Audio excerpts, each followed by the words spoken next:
Jaun Andreok, arratsaldeon dizuela guztioi, Gutun Zuria nazioarteko literatura jaialdi honek ia eman ditu aurtengoz, eman behar zituen eta eskaini behar zituen guztiak. Este año nos hemos centrado en la presencia de la naturaleza en la literatura de los autores y de las autoras invitadas y hemos escuchado en los últimos... Natura izan dugu aurten mintzagai nagusia hainbat izlarirekin eta azken agurra eman baino lehen Azkuna Zentroak aukera hau aprobetxatu nahi du zuen etorrera eskertzeko urtez urte laguntza handia ematen baite guzue egunero, hemen bertan edo internet bitartez, bai eta komunikabideek ere ematen diguten itzala eta gure babesleen laguntza ere bai, haiek gabe hau guztia ezinezkoa izango baitzen. Azkuna Zentroaren aldetik dagoeneko 12. ekitaldia, datorren urteko ekitaldia prestatzen hasiak gara, azken batean zentronek eta Bilbok merezi duten mailako eta tamainako literatura topaketa eta jaialdia izan dezagun eta izango dugu noski. Estamos a punto de comenzar, a punto de presenciar... Orain, segurazki interesik handiena eraiki duen elkarrizketa bat edukiko dugu Maria Luisa Blanco eta Cesar Airarekin. Maria Luisa Blanco kazetaria da, ibilbide luzea du, profesional modura, Babeliako zuzendaria izana da, eta jaialdi honetako arduradun nagusia da. Eta Cesar Aira, Argentinar idazle oso originala da, irudimen handikoa, eta bere literaturgintzan Borges ageri da asko eta askotan bere azkenengo liburuan bezala. Ziur naiz ez garela indiferente gelituko. Dugu. Alegia, gonbita jaso duen idazlearen hitzak nolabait letrak ahots bilakatu ditugu bere literaturaren pasarte bat irakurri egin dugulako. Saio honetan ardura hori izango duen aktoreak azken bolada honetan benetan sona handia lortu du hainbat eta hainbat aintzatespen eta sari jaso dituelako besteak beste Goya saria. Mesedez, txalo handi batekin har dezagun Eneko Sagardoi.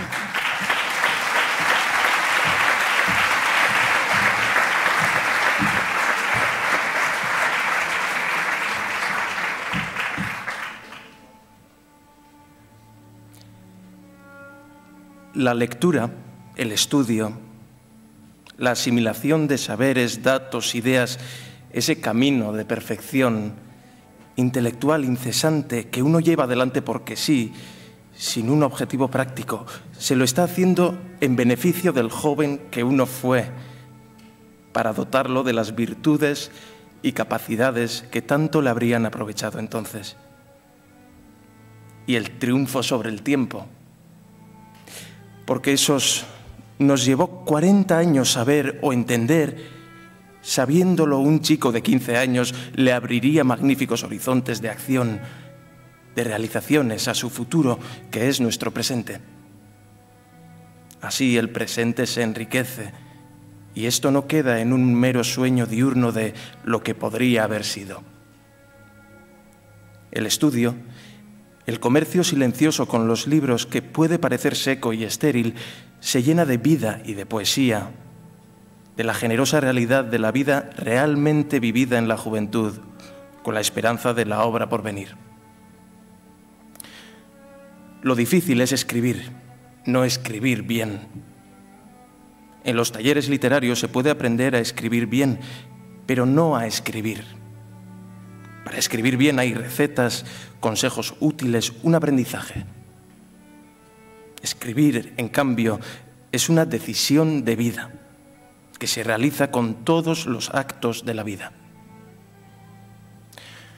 Los mapas de Borges, que no fueron invento de Borges, pero por algún buen motivo se le atribuyen, pueden entenderse como una información que cubre totalmente hasta el último detalle los hechos informados, hasta identificarse con ellos y ser los hechos.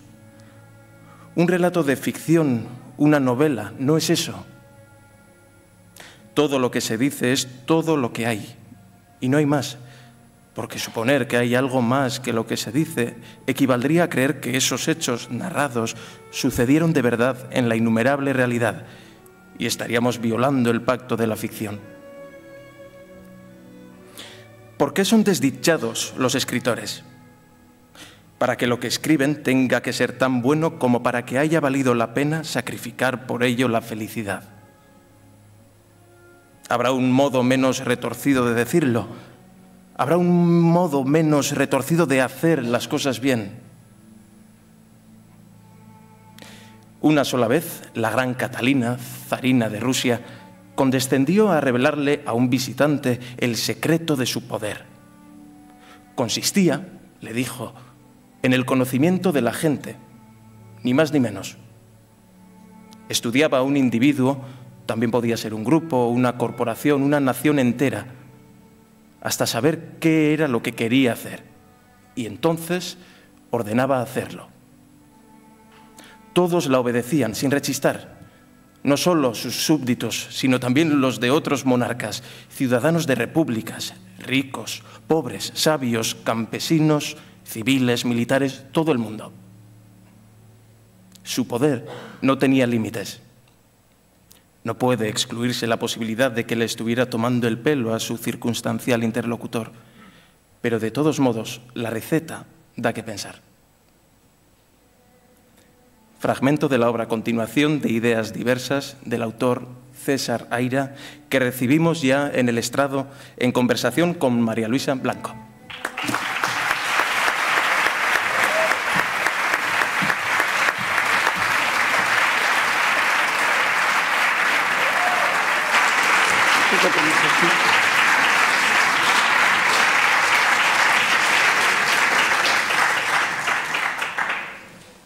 Bueno.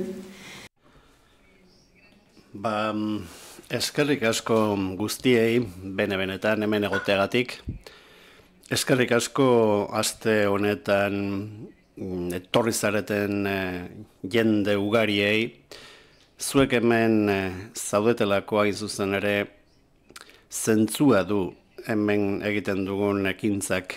Eskerrik asko Cesar Airari ere.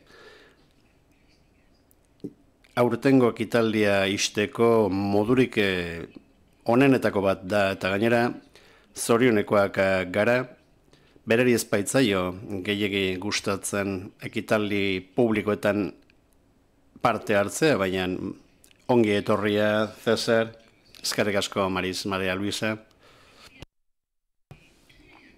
Nik zerbait esan nahiko nuket, barkatuko diazue eztarrian arazotxoren bat daukat eta, bueno, zerbait esan nahi nuke idazle honi buruz. Izan ere, Cesar,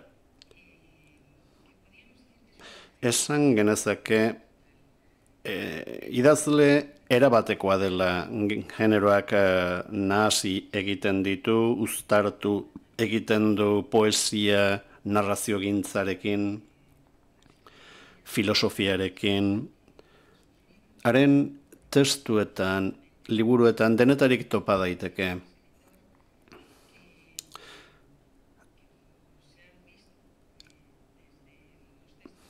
Irakurri diren testuetan ikusi ahal izan den bezala, Cesarrentzat literatura bizitzaren zati bat da. Izan ere berak batzuetan bere liburuetako protagonista jartzen du bere burua. Niretzat eta jende askorentzat Argentinako idazlerik handienetako bat da gaur egun. Baina baita munduko idazlerik handienetako bat, nire ustez. Ez zaio berari gustatzen, baina nik horrela esan nahi dut.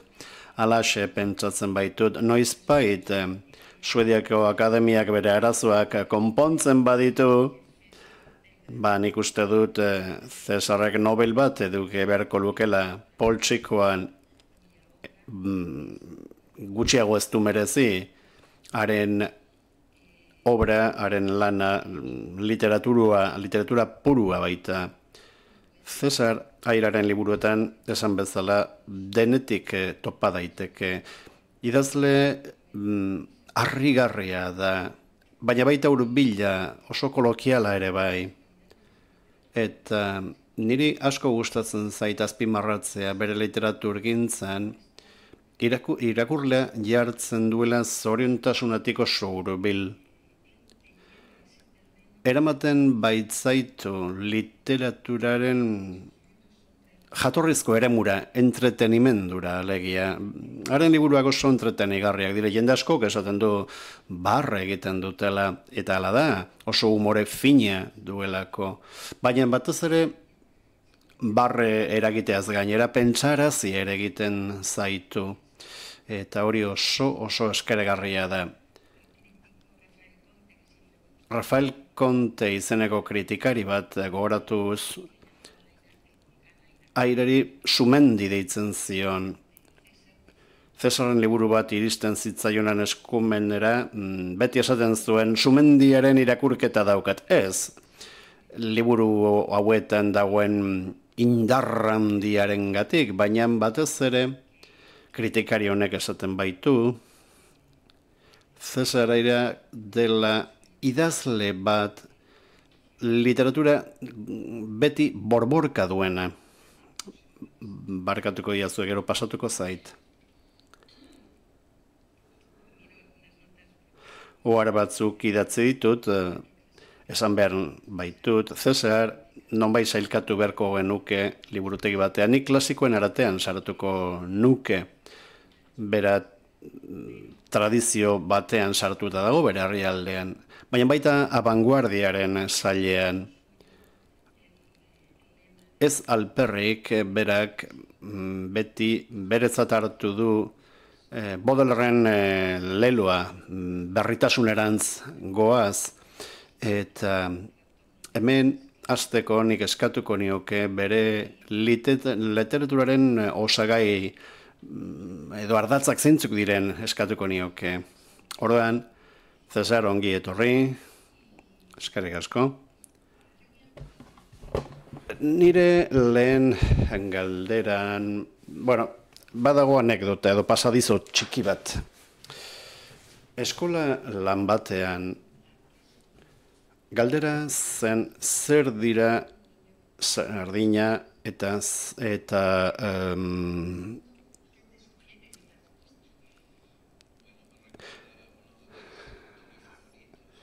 eta beste arrain bat, eta ume batek esan zuen adiskideak dira.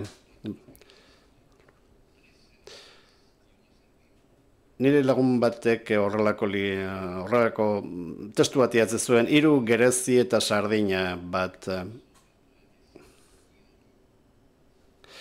Nik uste dut gauza miresgarrien sekretuan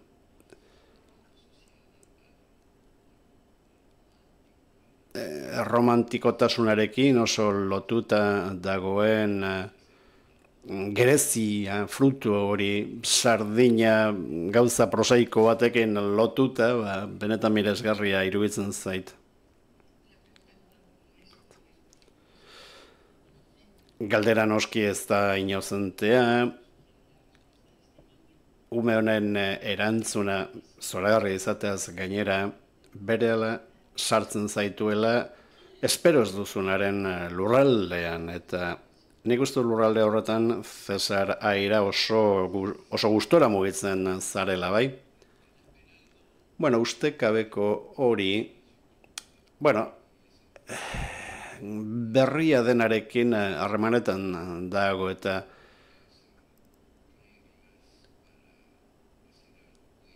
zerbait ona egin nahi baldin baduzu, edo idazle gazteei aholkuren bat eman beharko banie, esango nieke ez kezkatzeko liburu onak egitearekin. Liburu onak nahiko daude, asko daude, bizitza osoa irakurtzen pasatzeko, orduan gauza berriak behar dira. Badago Baudelairen bertso hori, ezagutzen duzunaren ondoraino iritsi behar duzu zerbait berria aurkitzeko, baina hori ez da erraza. Zerbait berria topatzeko behar bada ez duzu joan behar tematika desberdin batera. Behar bada egin behar dena da egitura berriak, paradigma berriak aurkitu. Hori da behar dena. Horregatik nik egiten dudan novelagintza, berez nire lana ez da novelagintza, berez narrazio gintza esan dezagon. Bueno, bakoitzak ipini ezala nahi duen izena, bai? Behar bada pixka bat atzean gelditu da. Ez bakarrik arte plastikoekin konparatzen badugu, arte plastikoek aurrera mendu oso handia egin baitute gauza berrien bila, baina baita poesiarekin berarekin konparatzen badugu ere. Poesia aldatu egin da, ikaragarri aldatu da azken 100 urte hauetan adibidez. Idazle poloniar bat, duela gutxi irakurri nuena, badago, esaten zuen gaur egun idazten baldin baduzu, duela 100 urte idazten den bezala anakronismo bat, bezala parodia bat bezala geratuko litzateke errespeto guztiak edukiz, baina eleberri bat, gaur egun idazten diren eleberriak, novelak, ez dira oso desberdinak tematika alde batera utzita edo agertzen diren gauzak kenduta, beren egituran, beren estiloan, gaur egun idatzitako eleberri batek ez dauka inolako desberdintasunik. Ez bakarrik 100 baizik eta 200 edo 300 urte idatzitako novela batekin, Jane Austinen eleberri bat izan ziteken Elena Ferranteren bezalakoa edo beraz zerbait berria egitea narrazio gintzen ez da guztiz erraza. Beno, horregatik zara zu hain idazle berezia, zuk ez duzu kanon bat erabiltzen, eta esan dudanen genero guztiak uztartzen dituzula. Hor badago zerbait berria. Nik batzutan pentsa zer da berria, zer da gaur egun abanguardia.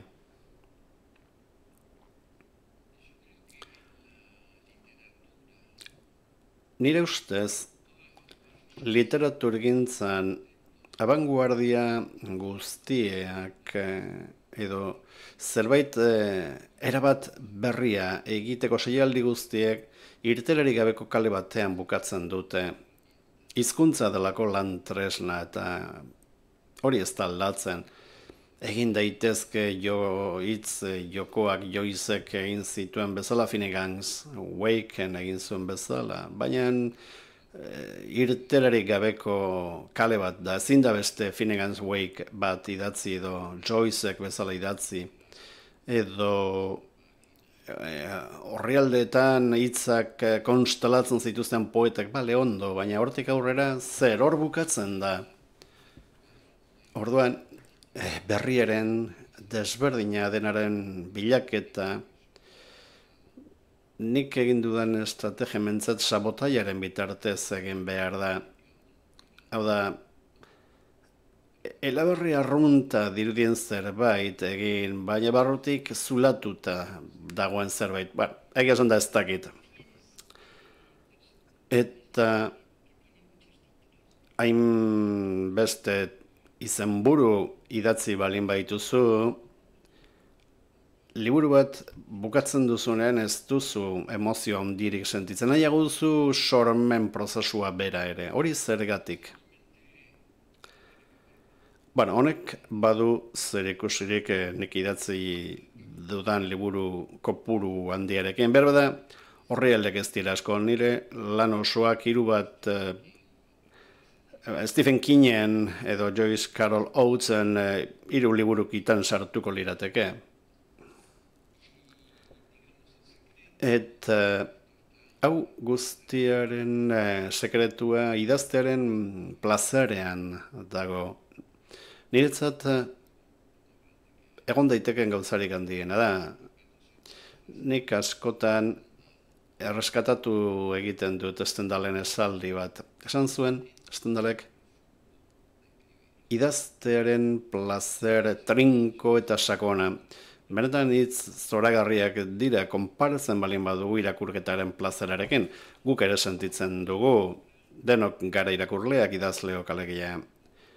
Eta irakurtzearen plazera, benetan kontsolagarria da, eta biziarekin mantentzen gaituen, ez da trinkoa, porotsua baizik, irakurketa aurrera jarraitzen du, hitzen gainetik pasa egiten zara oso azkar, batzutan salto eta guzti egiten duzu, baina idazketan ez, idazketa trinkoa da, hitz bakoitza ondo landu behar izaten duzulako, esaldi bakoitza bezala, trinkoa eta sakona. Irakurketa plazera da bai, baina azkarra eta azalekoa, ez da sakona.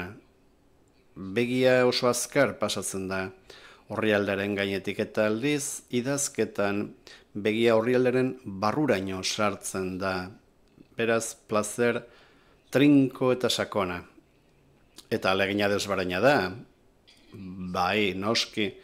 Horregatik ni batzuetan frustratuta sentitzen naiz, irakurleen aurrean, kritikarien aurrean, ni oso mantso, oso polik idazten dut, esaldi bakoitza asko pentsatuz. Saiatzen naiz, esaldi bakoitzean zerbait berezia egoten, ideia bat, ideia joko bat, metafora edo irudi bat, eta modu horretan testu trinko bat ateratzen zait. Eta gero irakurlea oso azkar pasatzen da horren guztiaren gainetik, ordan esaten zu zertarako alegindu naiz hainbeste. Baina, nik 3-4 hilabete behar ditut nire eleberri bat idazteko, irakurle batek ezin ditu 3-4 hilabete pasatu eleberri bat irakurtzen, ordu bat eta erdi gehienez ere. Bai, baina zure liburuen aurrean, ez frustratu zeren, nik uste dut bai nabaritzen dela esan duzuna, hau da, badirudi jolasten ari zarela, hori zure literaturgintzaren gauzarik erakargarrenetako bat, jolas bat da, eta horregatik zoriontsu sentitzen zara. Ez dakit, Guillermo Brown edo nerabearen gaiak irakurtzen dituenen bezalako pozarekin, baina zure jolas hori nik uste dut nabarmena dela, agerikoa dela, zuk baduzula konpromiso bat irakurketarekin.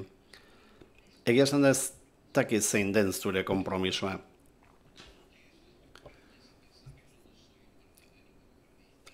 Horrek pentsarazten dit, ni ez naizela benetako abanguardista bat.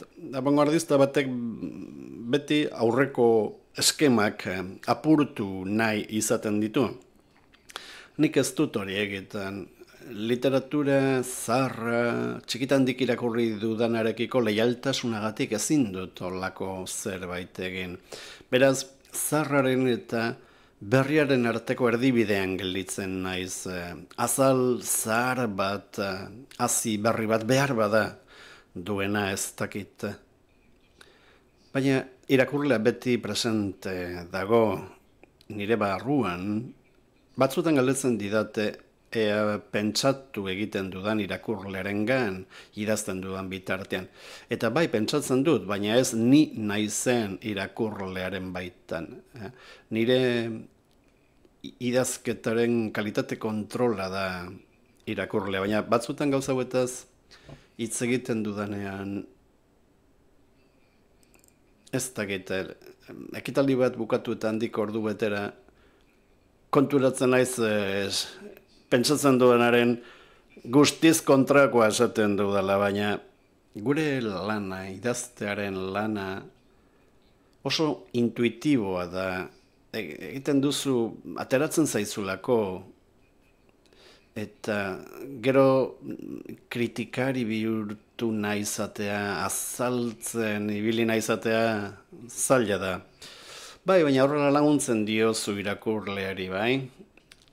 Nik elkarrezketa asko egin ditut, eta batzutan kontzientzia txarra sartzen zaizu. Elkatzen ari zara idazle honi misterio bat argitzeko, eta behar bat zuek ere ez takizue, ez dago misteriorik. En fin, bai. Hainbat eragin daude zure lanetan, baina harritzekoa iruditzen zait nolako debozioa diozun Borgesi eta Roberto Alli. Roberto pixka pedestaletik erori egin zait, baina Borges ez. Goraka jarraitzen du pedestalean gora bai. Nik ez dut inoiz sentitu eraginen larri mina, ez eraginek ez duadako izan, alderantziz baizik. Hau da, eragin guztiak onartu egin ditu delako. Nik ez dute eraginen larritasuna datorrela idazle bat sentitzenean beste idazle batez poseitua bezala. Eta badaude idazle batzu, kafkianoak direnak, Kafka bereietaz jabetzen da eta zinera hortik atera. Nire kasuan irakurtzen dudanaren arabera, uzten diot neure buruari korrontean aramate, iaia plagioraino. Baina, bai, Borgesen figura oso garrantzitsua da, niretzat eta nire belaunaldiko askorentzat. Oso presente dago oraindik, naizta 20 urte izan, hil zela.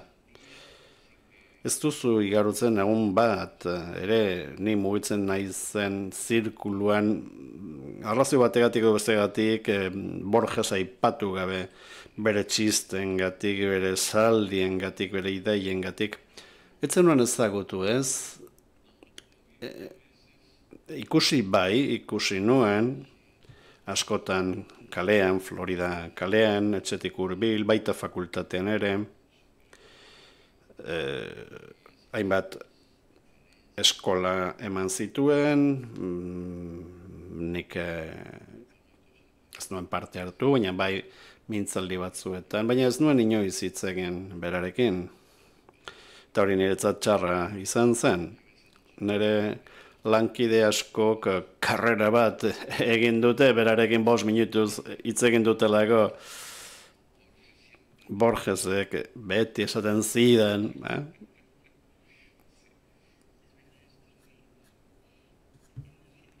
Bai, Argentinan hola da bai. Askotan galdetzen didate, ea Borgesen presentzia zote den handiegia Argentinako literatura txikiaren zat. Eta uste dut ez ez. Nik uste dut aldiz pizgarria dela eta arrotzeko arrazoi bat ere badela gutako guztiontzat. Batez ere neurri bat oso altua ipiniz zuen pertsona bat izan zen. Eta Argentinarrentzat nik uste dut horri ohorea egin behar digula, ez dugula hain zakarrak izan behar, Borges begira duguta. Bai, Borges oso handia da, fazeta guztietan gustatzen zaigu. Bai, bueno, zu poeten mireslandia zara, Olga Orozco, Alberto Dirbi, denak ez ditut horrein gogoratuko, baina badakit poeta asko gustatzen zaizkizula. Borges narratzailearen eta poetaren artean hautaketa bat egingo zenuke. Poesia bere denbora pasa, bere ingresen biolina zen, ezin dira konparatu. Baditu poema honak, baina ez dut uste espiritu hori zuenik. Bueno, nik izan nuen zoriona nire lehen urteetan, Buenos Airesen 18, 20 urte nituelarik, poeta handi zinguratuta bizi izan nintzelako.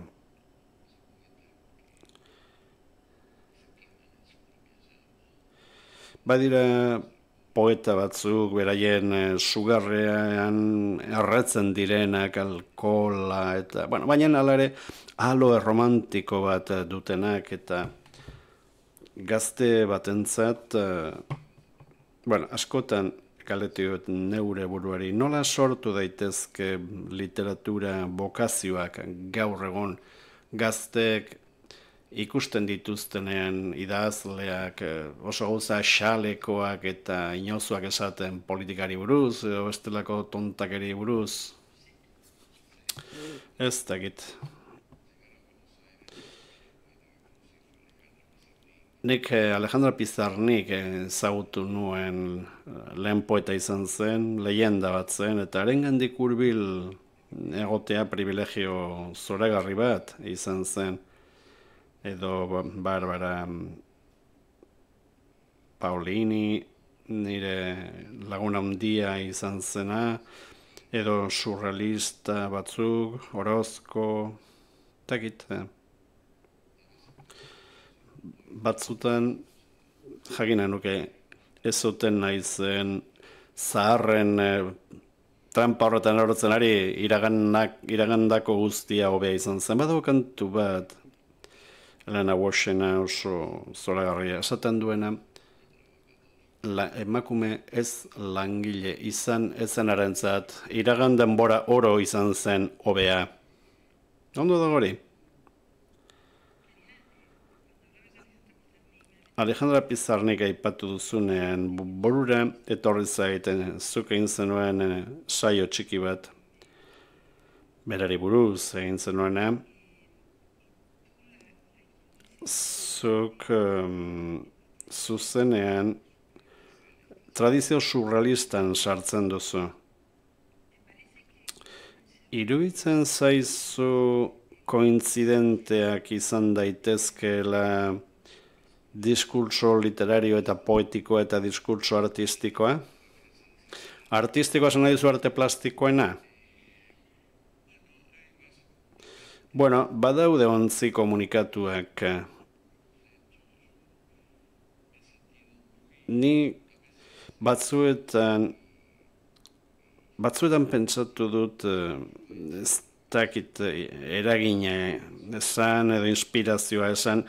Nire inspirazioak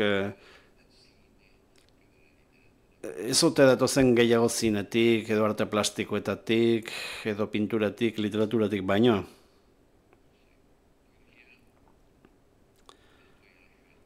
Gaur egun urruntzen ari naiz arte plastikoetatik, ez dudalako irakurtzen, edo erakusketetara joaten ez naizelako, baina gaiari buruz idazteko tentazioa badut, asko egiten ari direlako, idazle asko arrazoi fiduziarioengatik. Hor dagoelako dirutza. Orduan, ez behar bada etikarengatik, ez litzaidak ajolako, baina bai dotoreziarengatik.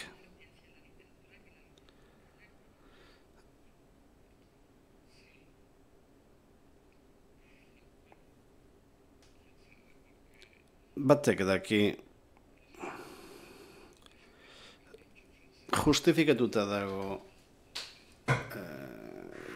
frantzes esamolde bat esaten zena bet comme un peintre margolari bat bezain astapotroa, bueno, ez nuke nik hainbeste esaten nahiko. Baina literaturak badu bere tokia, noski. Zure liburua oraindik ez du bukatu, atzo erosi nuen, baina banuen gogorik idazteko eta nahiko aurreratuta nago. Asko ari zait gustatzen. Pixka bat desberdin ikusten dut ohitutan nagoen literaturarekin konparatuta, baina barkamen askatu behar dut, ez duelako bukatu, baina badira gauza batzuk, behar da, aipatu nahiko nituzkenak bat, liburuaren azalean, esaten duzuela, izenburuaren misteriorik badago, Prince da,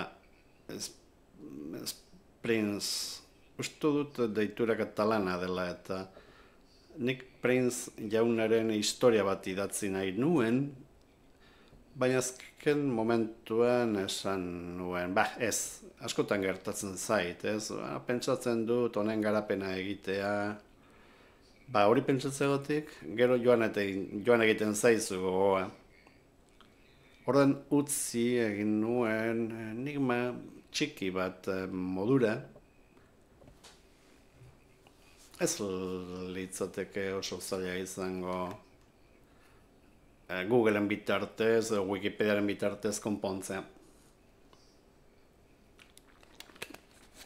Hau arkitekto bat izan zen, 1980an irabazi zuena Buenos Aireseko Unibertsitateko lehiaketa bat, abokatutza fakultatea eraikitzeko eta bere zoritxarrerako irabazi zuen. Zeren agintariek nahi zuten eraikin gotikoa eta berak ez zekien ezer, orduan etorri zen Europara, Erdiaroko katedralak ikastera eta aurkeztu zuen beste proiektu bat, hasirakoa desberdina baitzen, hasi zen orduan eraikitzen, katedral gotiko moduko hura, Buenos Airesen erdian, 20 urteetan, gutxi gora bera, eta horra hasi ziren arazoak, eta misterio asko hasi ziren erekin hau leyendaz inguratzen. Prince misterio txuki hiltzen, bere burua hilda itxura batean, behar bada eraikuntzaren erdian ikusi zuelako kalkulo oker bat zegoen eta dena eroriko zela, ez da gertatu olakorik, baina eraikina bukatu gabe eta madarikatuta gelditu zen, eta lana bukatzeko kontratatu nahi izan zituzten arkitektuek ez zuten onartu lanik, eta hortxe dago eraikina. Buenos Aireseko auzo dotorrenetako batean, monstro estrañio bat, estali gabe dagoena, katedral gotiko bat, zerbait falta zaiona, asko falta zaiona, eta eleberri hau, novela gotikoei autore bat buruzkoa denez, bukaeran badago eszena bat, zeinetan, badagoen kontu gotiko bat, hormetatik zintzilik jarritako hormekin, eta, hortxe dago. Gaur egun fakultate bateko bigarren eraikina da. Eta novela gotikoaren idazle hori, badirudi eguinduta dagoela idazketarekin, literaturarekin.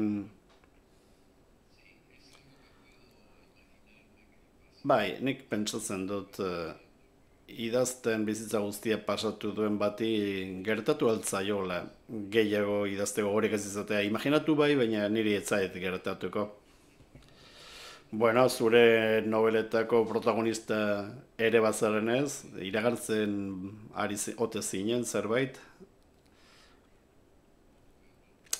Duela gutxi egon nintzen komentatzen onelako elkarrizketa batean New Yorken, eta han gezurrik esan gabe, esan nuen adinarekin, eta 70 urte betetzera noala, dana jaisten zaizula, zure indarra, gogoak, edo idazteko daukazun kemena, edo ospetsua izateko desioa, dirua irabazteko gogoa, hori guztia galdu egin dut, baina mirariz edo idazteko gogoa ez dut galdu.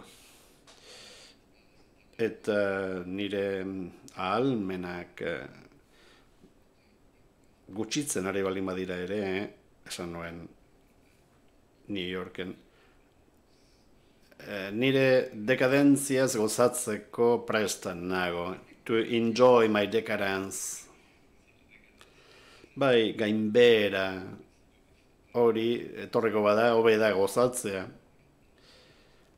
Zure liburu favorituetako bat niretzat urte betetzea da, kumpleaños. Oso liburu malenkoniatsua da. Kemen faltaz kejatzen zara eta 50 urte besterik etzen dituen. Haiene. Liburu honetan ere omenaldi bat egiten diozu Borgesi. Kontatu pixka bat.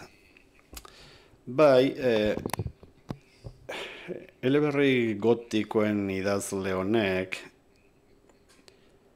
genero gotikoen klasikoak idazten ditu, Castillo de Otranto, de Horace Walpole, El monje, Luisena, Malmos Maturinorena, Frankenstein, Mary Shelley-rena, Los misterios del Golfo, Pierre Menard Quijote idatzi zuen bezala, norbaitek esango du nire obra guztia horripeko ohar bat dela Borgesen obretan. Bueno, esaten doa lehen da biziko aldia da. Eta pozik zaude, pozik geratzen zara liburu bat bukatzen duzunean, ez. Eta bukaera nola ipintzen diozu.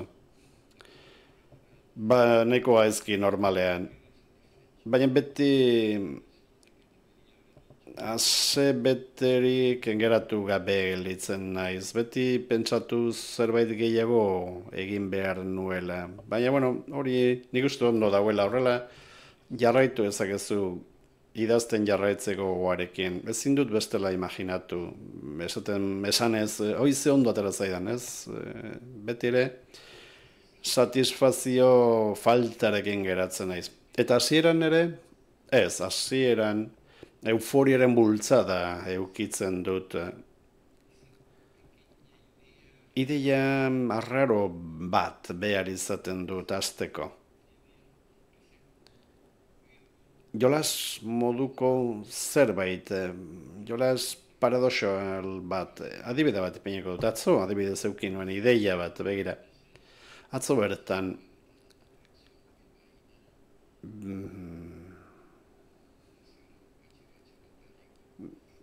traste metaliko Guggenheim edo horretara joan nintzenean, buelta guztia eman nion museoari, eta mirestuta geratu nintzen, txikitandik beste gustatu zaizkit eraikin handiak. Ez dakit zer esaten didaten, zer eragiten didaten, biziek suberantzia bat balitz bezala, ez dakit arrege baten aurrean egotea bezala. Baina gero sartu nintzen, ordaindu nuen eta jatzitzen hainbeste gustatu. Espazioa elparrik galdua duelako, sabaia 50 metro gora, zertarako? Orduan ideia bat bururatu zitzaidan. Etxe bat kanpotik handia dena, baina barrutik txikia. Olako ideiak, eta hasi altzara idazten, ez, noski, baina nire kuadernon bai idatzi dut. Kontua ez da horrela astea ideia bat planteatuz, baizik eta zure burua zuzena murgilduz.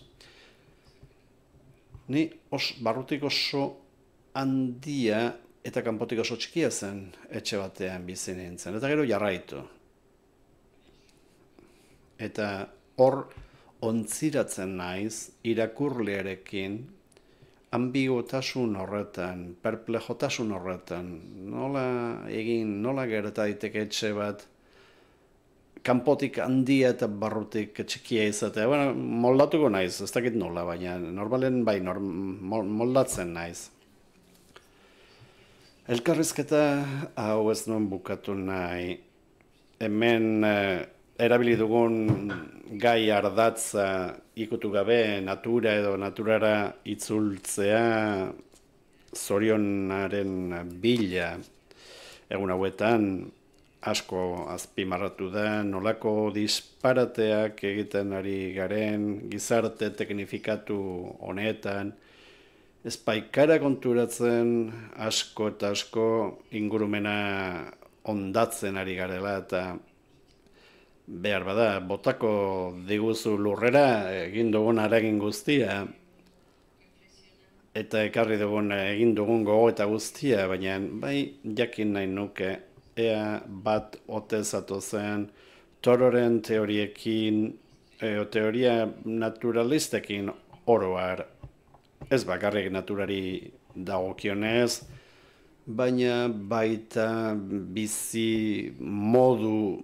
bati dagokionez, Balden zen hippien novela, maiteena, edo desobedientzia zibila, adibidez. Bueno, Tororekin kontu zibili beharra dago.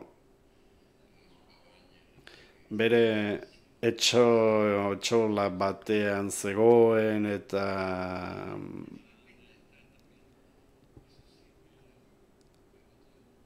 bai gustatu izan zait asko ez du zer ikusirik, baina pintore txinatarrak erretiratzen zirenean gortetik, mendira erretiratzen ziren, etxola batera meditatzera, eta badu zerbait utopikotik edo ametsetik, ez dugulako guk horrelako da ezer egingo. Gaz toksiko gehiagi arnastu ditugu ezin gara itzuli naturara. Baina ametsa hortxe dago eta behar da hainbeste zaindu ere egin behar. Nik uste dut natura bakarka konpondu dezakela bere burua. Nik uste dut naturalismoa, ismo guztiak bezala esageratzen direnean, panda hartzarena adibidez.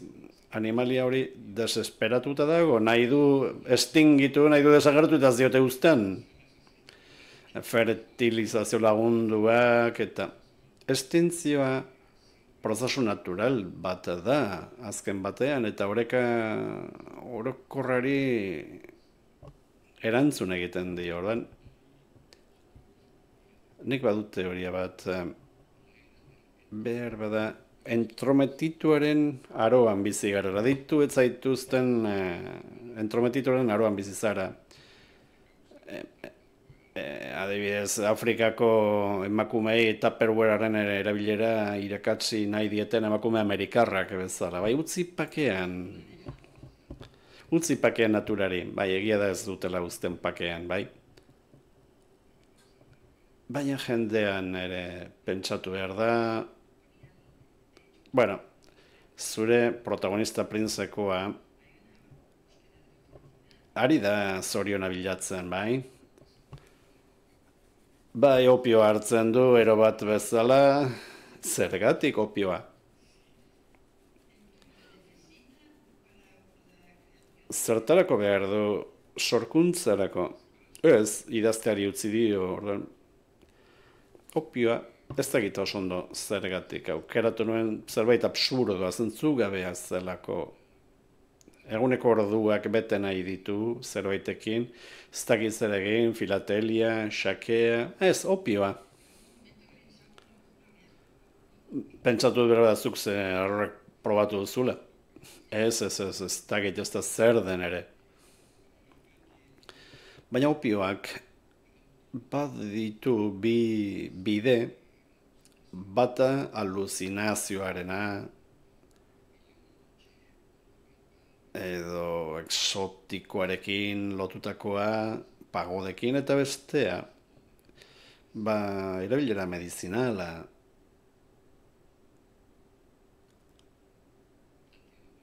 Antidepresiboa dena, antidepresibo perfecto bat da. Eta hori da, literatura batetik, imaginazioaren hegaldia eta bestetik zoriona. Beraz, opia ondo zetorkidan. Beno, zorionarekin eta opioarekin behar bada utzi dezako hemen elkarrizketa eta kolokioa hasi dezakegu, norbaitek baldu galderarik.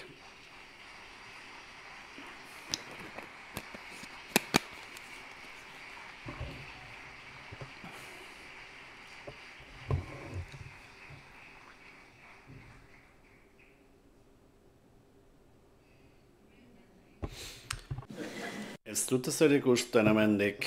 Mikrofona mesedez, pasatu.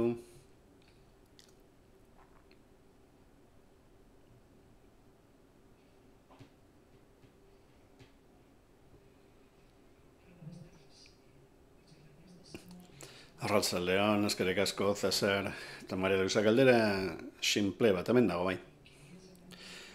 Cesar, jakin nahi nuke zure liburuetatik zein den zure favoritoa?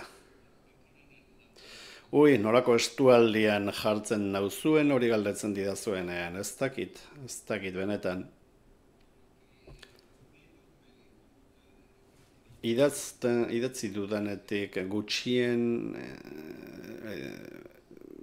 disgustatzen zaidana maitagarrien istorioak dira, kritikari aukera ematen ez diena gai soziologikoetan sartzeko. Hor, garaipenaren sentsazioa daukat, irabazi diet, ez zein dut harrapatu.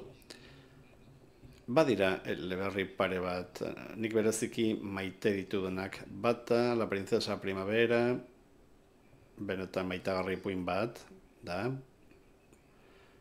Udaberria iguarte batean bizi da, eta negu general osaba gaiztoak erasotzen dio, eta hor, kritikoek ezin duten mezurik aurkitu, ez dut aurkituko. Eta besteren bat, sorta bat idatzi nuen, yo era una chica moderna, beste bat, yo era una niña de 7 años, eta beste, yo era una mujer casada. Trilogia txiki bat da, zeinetan, paper horiek hartzen ditudan, neskatu batena, neska gazte moderno batena, eta senar monstru batekin sofritzen duen emazte batena. Liburu favoritoak aipatuz, continuación de ideas diversas. Liburu oso berezia da, ekarri dut, horretaz hitz egiteko, baina ez luzatzeagatik. Bai, nire nobelagintzan beti dago parentesi bat, digresio bat, filosofatzeko gogoari ezin diote utzi. Batzutan hori leporatu didate, kontakizunaren aria mozten dudalako, baina hasi nintzen nire ideiak, nire ideien oharrak idazten artxibo batean, eta urte bat edo bi pasatuta gero 1000 inguru nituen, eta argitaletxe txiletar batek ensaio liburu bat eskatu zidan, hautatu nituen ideia horietako batzuk, eta liburutxo hori idatzi nuen. Eta bitxia, kurioski, irakurle batzuk esan zieten ez zuela funtzionatzen. Zure ideiak hobeto daude novelaren barruan. Ez dakit. Inor ez da pozik gelditzen, ni neu ere ez. Niri aldiz gustatzen zait. Gainera, alfabetikoki antolatuta dago. Bai, ordena bat eman nahi izan nion, oso ideia denetarikoak dira, ez da jolas bat orduan. Ez, txikitako oroitzapenak dira, irakurketa oharrak, eta ez zegoen modurik gauzak antolatzeko, eta orduan antolabiderik sinplena edo neutroena hautatu nuen orden alfabetikoa alegia. Beste galderarik?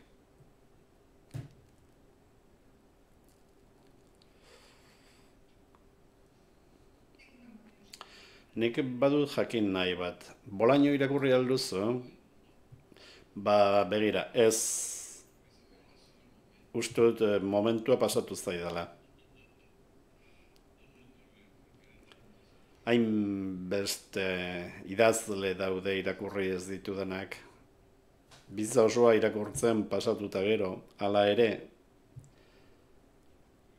ez dut ikusten, ez da zergatik irakurri beharko nuen.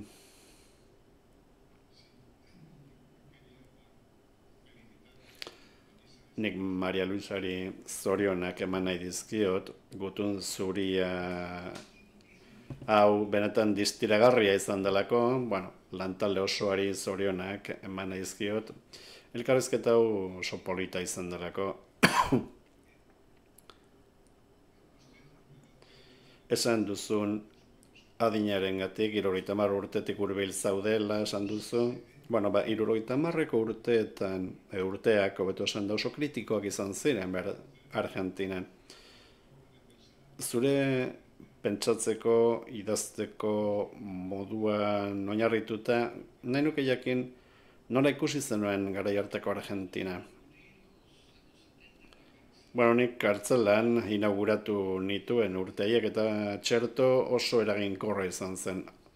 Handik aurrera nire bolizko dorrean sartu nintzen eta paso egin nuen nire liburuekin, geratu nintzen, konturatu nintzen, alferrik zela dena.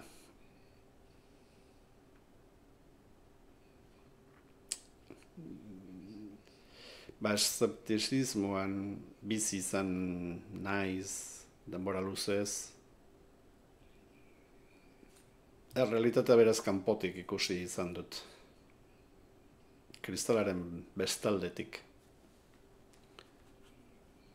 Eta ez diot erreprotxerik egiten nire buruari. Uste baitut gizakiaren askatasunaren parte bat baita zuzarena onartzea. Nik gaztetan okar asko egin nituen eta ordaindu ere bai, garesti ordaindu ere, eta kito. Hor bukatu zen errealitatearekiko nire harremana.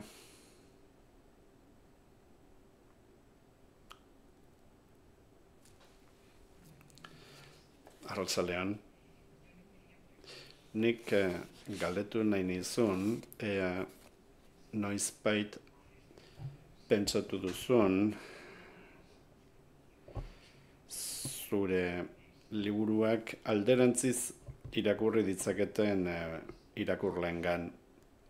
Alegia, nik esan nuke gaur egun askok irakurtzen dugula horrela, historiaren bukaeratik abiatuz, desenlazea daukazu, eta gero deskubritzen duzu, gauzak nola iritsi diren puntu horretaraino, nondik atera den guztia.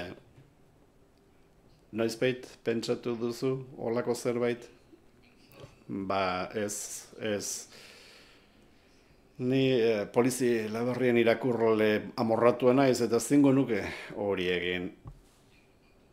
Baldin badakizu nork hilduen, norden hiltzaile, baina noski nire liburuetan, liburu literarioek ez dute, kontu hori ez dute argitzen bukaeran norden hiltzailea, bai? Gogoan dut nire amak beti liburuetako azken orrialda irakurtzen zuela beti. Orain spoiler hitza erabiltzen da horretarako, eta spoileatzen ari zara gaur egun gaztek esateutena. Baina, irakurleren edo idazlaren aldean dena da librea, inork ez gaitu behartzen idaztera edo irakurtzera, nahi dugunean egiten dugu, nahi dugun bezala. Beraz aurrera, irakurri ezagun atzetik aurrera, horrek plazera ematen badigu.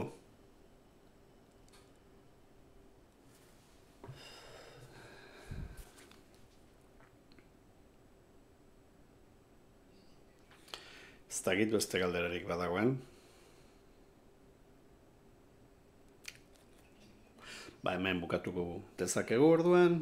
Eskerrik asko mundu guztiari.